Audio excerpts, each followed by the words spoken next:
Good morning, good afternoon, good evening. This is CMG Talk. This is Catherine Gallagher here, and thanks for joining me. I thought I'd come on a bit early. I know it's Saturday, but I just couldn't stop myself. I just thought I'd come on and have a talk. I've been doing some trainings on different subjects. Unsurprisingly, probably the subjects have been around mental health. Most subjects that I talk about are around well-being and health and mindful, presence. And I was talking about mental health because it was Mental Health Awareness Month, and also the menopause because it was Menopause Day or Menopause Awareness Day. So I was invited to some organisations to go in person and to talk about the subjects. Some of the conversations we had were rather enlightening, right? And quite interesting. And one of the things that came up was about knowing our value, knowing our worth, and how our internal voice, because most of us do have an internal voice. We have that self-talk, don't we? The automatic negative thinking that pops into our head. Our brain is programmed to look at the negative because it protects us. However, we need to guard against that. Otherwise, we get stuck in negative thinking and it pulls us down.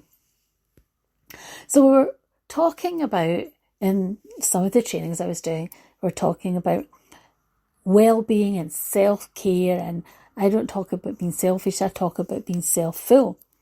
And if you've listened to my previous episodes, if you like listening to me, you'll have heard me talk about those automatic negative thinking and catastrophizing, ruminating, all these things that we hear and that often we find ourselves doing, where we blow things out of proportion, right? We dwell on things, right? We negate the positives and all we see is the negatives.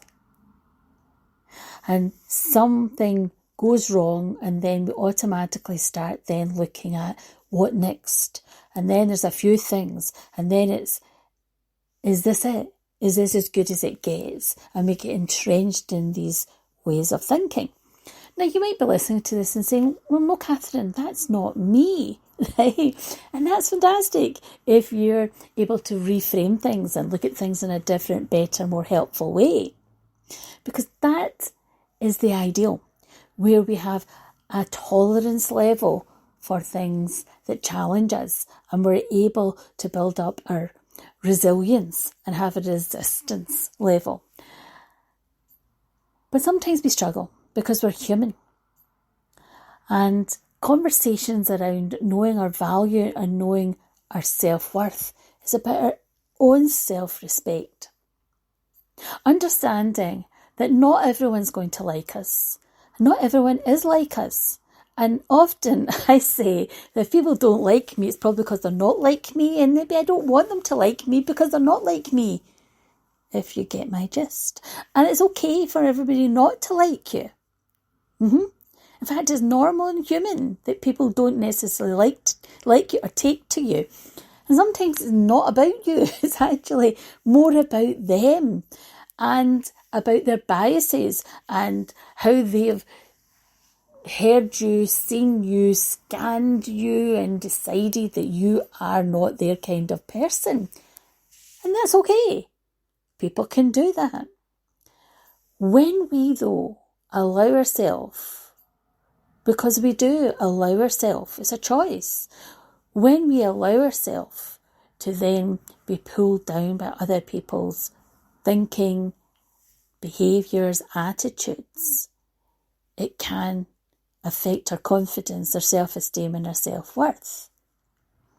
And often as children, we're taught about that, or we hear about these things, how words matter. And when people are being unkind or bullying us or saying things to us, we give them a lot of power and a lot of control over. However, sometimes people do have the power. They do have that power because maybe they're running an organisation, or maybe they directly influence our environment. They might make the rules. They might have influence over certain aspects of our life because of the very fact they have position and power. And sometimes it's hard to regain that sense of self, sense of self-worth, and empowerment and control. However, what's the alternative? I have seen people in extreme circumstances, living under extreme conditions, and still finding that place of self, being able to have the time, the moment, the place, and finding that they can be content and happy. Happy is the words that often they will use, not me.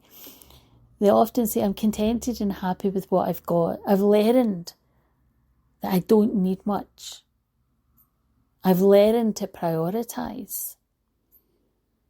I've learned to listen to the voice within me and the voices around me that matter. I've learned to trust my own inner voice, my own intuition. Learned to find boundaries so that I can know what is and what isn't okay, what's good and what's not good. I'm valuing me, I'm valuing myself and my self-worth and my self-respect. Often when we get caught up in needing more, wanting more, and seeking constantly different, not necessarily better, but just different, we become discontented because it's never enough. When's enough enough? It's never enough. If we're looking for things, external things, to give us a sense of worth and value, well, a lot of external things change. And they often become unsatisfying. That's why we talk about looking within ourselves, gaining our own self, our own sense of self, our own value of self, knowing our core values, what really matters to us, what makes us us. Is it honesty? Is it integrity? Is it love? Is it inspiration, hope? Is it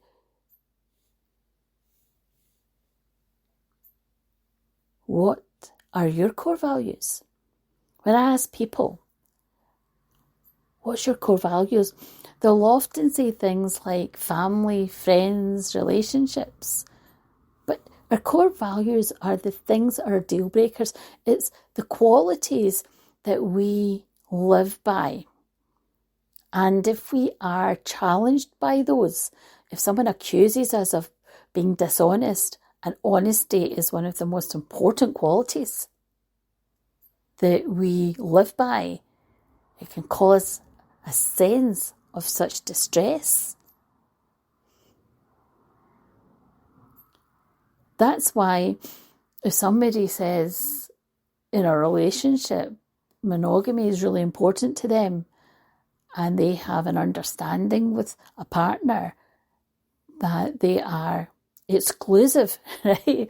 They're in a committed relationship, and then if their partner goes out with that relationship, they question themselves. They question, am I not good enough? Why would you go externally? Why? What is it about me? Rather than actually putting a bit of belongs and saying, this isn't actually about me, this is about this person. This other person has chosen to go externally rather than looking within the relationship to resolve. You see, I have a rule of thumb here. If you're unhappy in a relationship, you end the relationship before you go elsewhere. But a lot of people don't do that. They like to hedge their bets. They like to go outside just to see if there's somebody or some. Or they'll say, I wasn't looking, it just happened. No, you were open.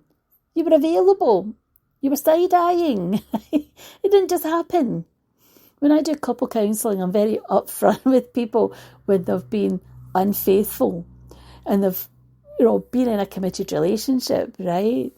And they say, I don't know, it just happened. No, it didn't just happen. Nobody forced you, right?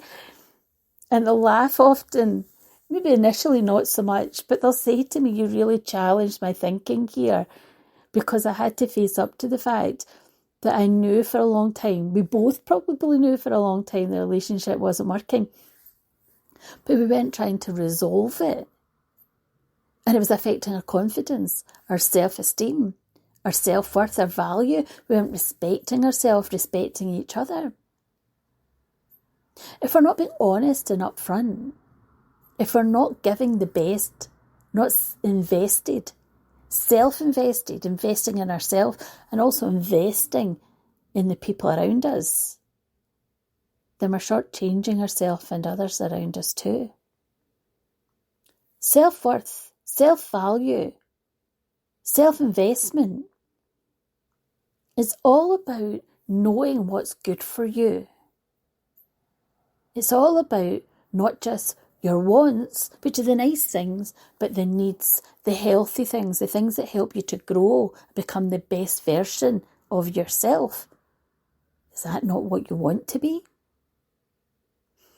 Sometimes people will say to me, I know I ought to, but I'm not going to because I'd rather do this because it's easier or it gives me the nice things. So even although I know that I'm taking a path that isn't necessarily the right path, how do you know it's not the right path?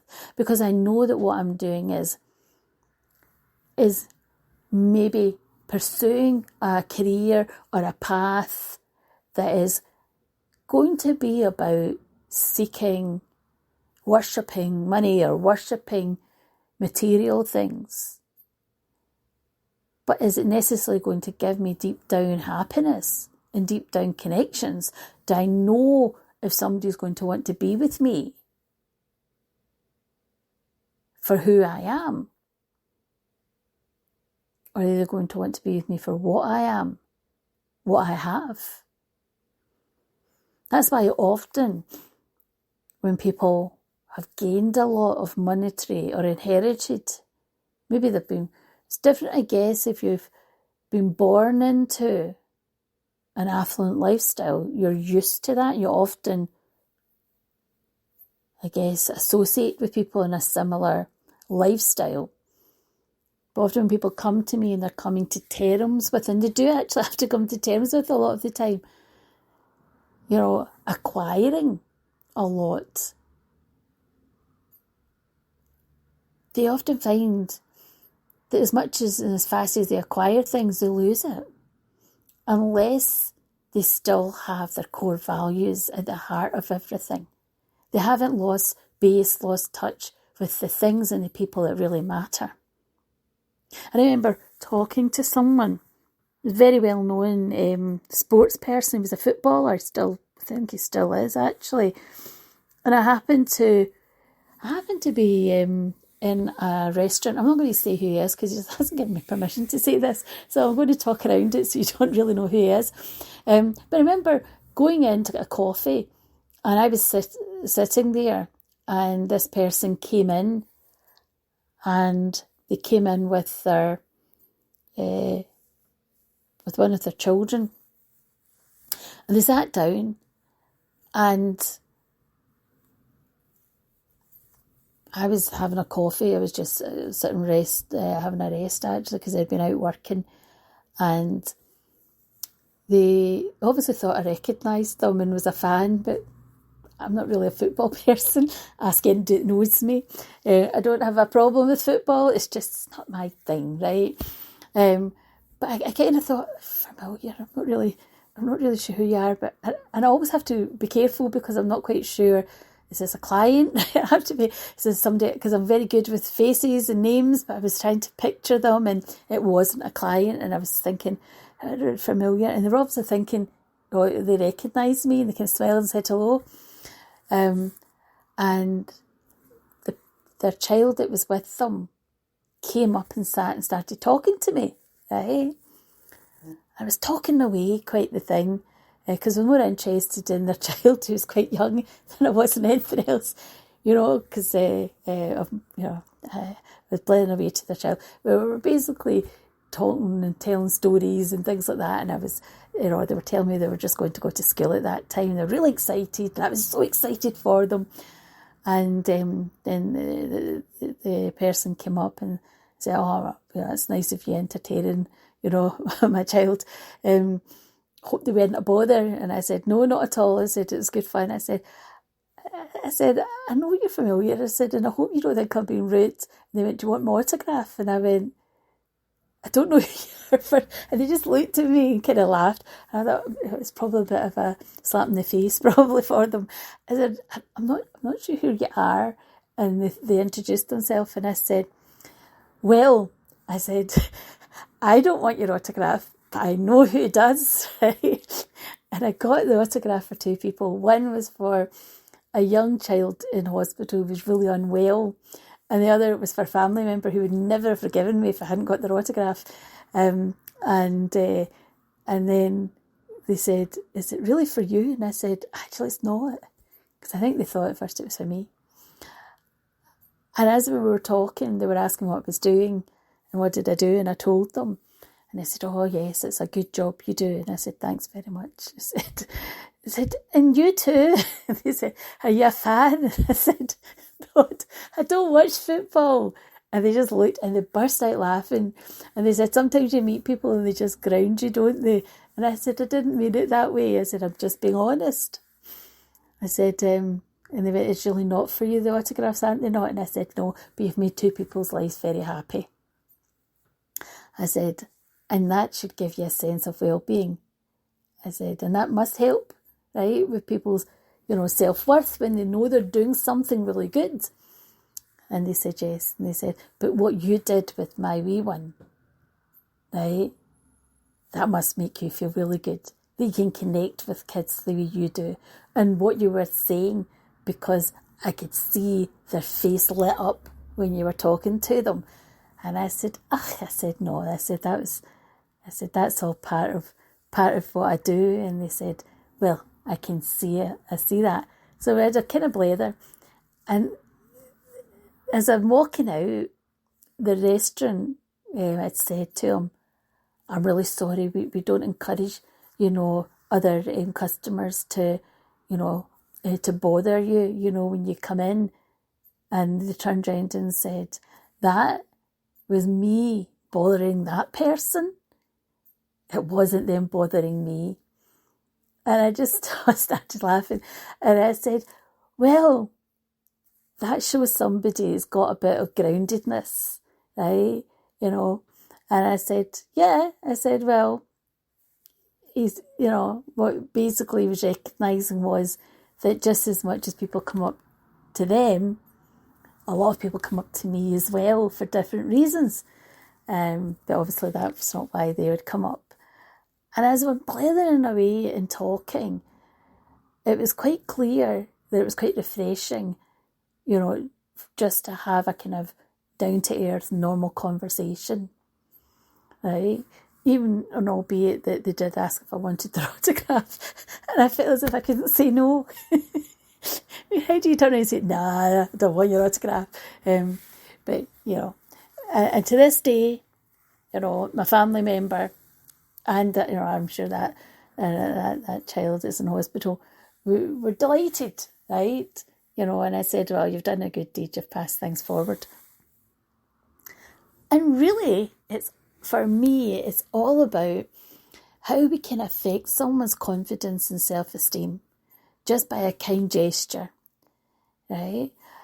Just by someone, doing something like that, passing the time of day, me passing the time of day, and it affects people's confidence and self-esteem if we don't.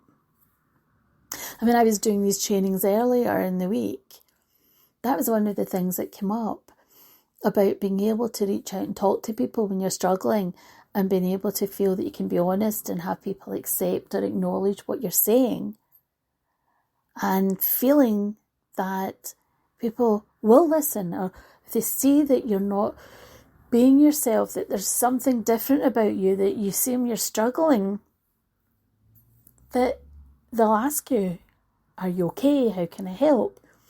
And that was what our conversations were about. And the reason why I've been invited to come along was to really talk about being that person as an individual, connecting with people around you, and especially if we're struggling. Because our self-worth, our self-esteem, our confidence, ideally, should be boosted and should be nurtured by ourselves. But being human, we often do look to people around us, people next to us, people in our life, when we're struggling, to just give us that sense of, I've got you, you're great, I care about you. And if something happens to our world and we don't have people around us, we can feel so disconnected, so isolated.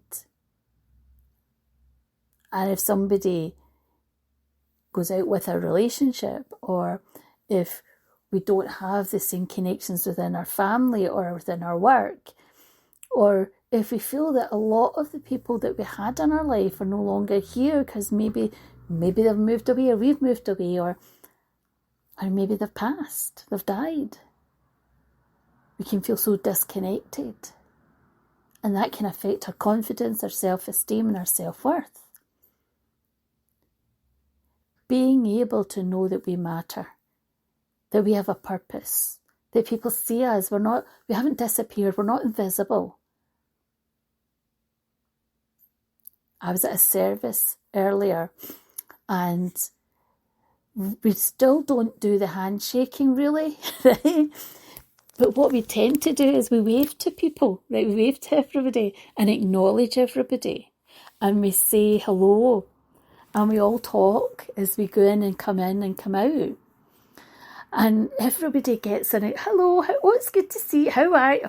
Oh, here you are. And everybody. And we've all now got to a point where we recognise, and it's become such a close community, because we've been doing this really from the pandemic, really, that we've got so used to acknowledging. And I remember somebody saying to me as they were walking out that is such a different experience, and they really value it. And it really makes them feel very good inside, because people are actually stopping, acknowledging and talking to them. And I wonder where you get that in your life, your confidence, your self-esteem, how you get your self-worth nurtured. Or do you? And we can get that in different ways. We can get that by people telling us that, that what we've done, what we've said matters, by acknowledging us. Right? That happened to me, as I said to you, when I explained about me stopping in the restaurant. That's why I tell these stories, these narratives and these stories. They're true, but this is why I share these things. It's not for any other reason other so you can see the connection, and you can look into your own life and say, well, I stopped and I met this person and I had an exchange and this happened to me. And look within yourself and say, yeah, I remember somebody asked for my advice, or I remember I helped somebody out, or I remember somebody helped me out. And that made me feel really good. Somebody really appreciated my contribution, affected my confidence, my self-esteem, my self-worth in a really positive way. It can be the small things that make a big difference. It doesn't always have to be big, grand gestures.